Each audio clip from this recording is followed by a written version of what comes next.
Good afternoon, train fans, and my special train fans, Ellie and Julian. Today we're going to talk about two Hudson locomotives made by Lionel, although they were made a number of years apart. The one on the bottom, the 8206, was made by Lionel in the mid-1970s, and the one on the top was made by Lionel in about 2002, so there's quite a number of years difference between them. But that's not the only difference between them. It's not just the time, but also the technology and a few other things. One of the things I'd like to point out on the 8206 is take a look at the detail on the drive wheels. And I'm just going to move the locomotive back and forth a little bit on the track so you can see the action of that driver and the drive rod. Look how intricate that is. Now let's compare that, and by the way, those are Baldwin wheels that you see there. Let's compare that to the 2002 version. Now I can't move that one back and forth because that has a DC motor in it, but you can clearly see that the drive rod there is much simpler in design. It's a single rod connecting all three drive wheels, and then another rod that connects to, basically where the pistons go in and out by the cylinder at the front of the engine. It's not bad as far as detail goes, but it certainly isn't as interesting as what we have down here. When you watch this guy go back and forth around the track, it's quite impressive. I mean, as far as the details are concerned on these two locomotives, there's not really a lot of difference. I mean, let's take a closer look at that. First of all, there's a water heater on the front of the 8206. You don't see that on every locomotive. That's up at the top here. I'll put my finger on it so you can see it. That's a water heater. Then it has a headlight. Both of them have headlights. As far as the detail along the side, they both have a metal rod running along the length of the boiler. They both have the bell at the top. You can see the bell on the top here. They both have steam domes and sand dome detail on the top.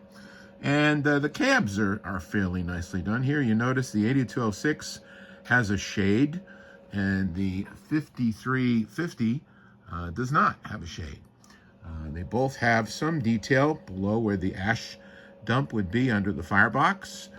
Here, I'll show you that on the 5350. One other big difference is that the one on the top there with the Baltimore and Ohio tender, that's a Railsounds tender, so the sound effects on that are much more realistic. The tender down here, and this isn't the matching tender that goes with this locomotive, but it is the Mighty Sound of Steam tender, which was also a product of the 1970s and early 1980s.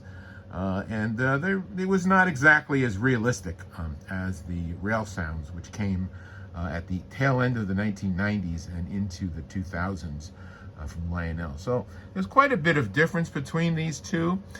They both are smokers. They're not, either one of them are really great smokers. They're not fan-driven smoke units.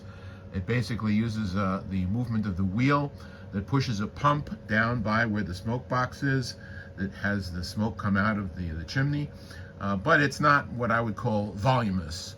But you do see it and you can smell it, and that's pretty much about it. The only thing you have to be careful of with the 8206 is to make sure there's always smoke fluid in there so that you avoid burning out the smoke element. With the 5350 on the top, there's actually an on-off switch, so you can just turn the smoke unit off. Also, the 5350 has an electronic E-unit, so you don't hear that annoying buzzing sound whenever you reverse the direction of the locomotive. Again, I'll show you some examples of that in a few seconds.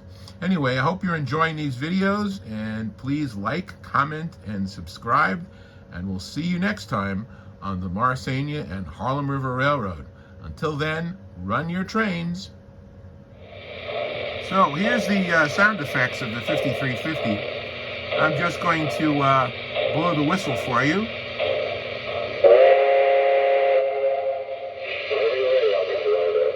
You see, you get a little crew talk as well.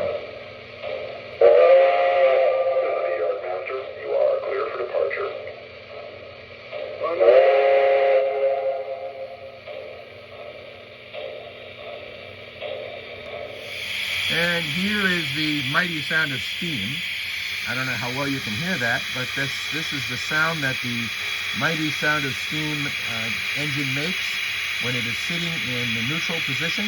It does sound a little bit like steam. There is no whistle, but if I turn the power off and turn it back on, we should hear some chuffing sound.